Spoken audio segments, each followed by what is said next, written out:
à tous, c'est Cali, je suis ravie de vous retrouver pour un tout nouveau DIY et aujourd'hui, il s'agit d'un dupe. Je vous propose de réaliser l'highlighter Jelly Beam de la marque Farsali à la demande d'Instagram de Lucille Joly. D'ailleurs, si toi aussi tu as des idées de répliques du commerce que tu as envie que je puisse reproduire, n'hésite surtout pas, ça se passe sur Instagram. Rejoins-moi là-bas et envoie-moi un message. Les caractéristiques principales de ce produit sont une excellente pigmentation et aussi cet aspect très particulier qui est celui d'une gelée vraiment un petit peu visqueuse et flasque. Plus attendre, on débute la recette avec le dicaprylyl carbonate que j'utilise ici à hauteur de 18%. J'ajoute ensuite 5,5% de cire numéro 1.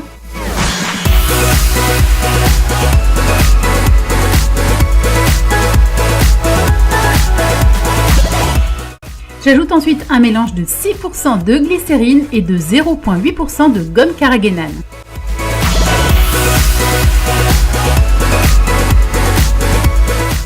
J'ajoute 49,7% d'eau pure.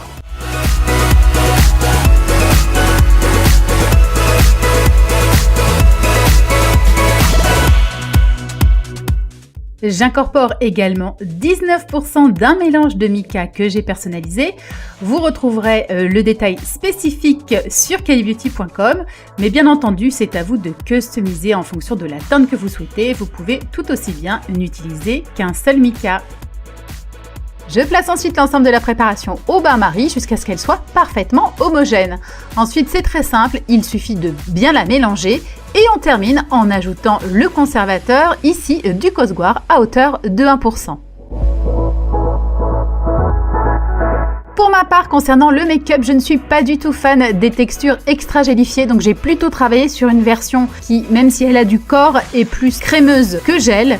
Ceci étant, je vous mettrai quelques petites annotations sur le site calibeauty.com où la recette est disponible pour l'aménager si vous souhaitez vraiment avoir ce côté extra gélifié. La pigmentation est au rendez-vous comme vous allez le voir sur les images. C'est toujours assez difficile de réussir à capter les différentes nuances, mais j'ai fait au mieux en vous montrant aussi une petite application maquillage sur les différentes zones du visage et vraiment ça reflète très bien la lumière, c'est joli. Le côté qui est sympa, c'est que c'est facile à travailler, par contre il faut le travailler assez rapidement. On peut tout aussi bien l'étaler au doigt qu'au pinceau ou au beauty blender.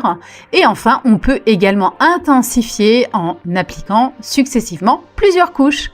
Voilà, j'espère que ce tout nouveau DIY dupe vous a plu. Si tel est le cas, faites-le moi savoir. Laissez-moi toutes vos impressions en commentaire.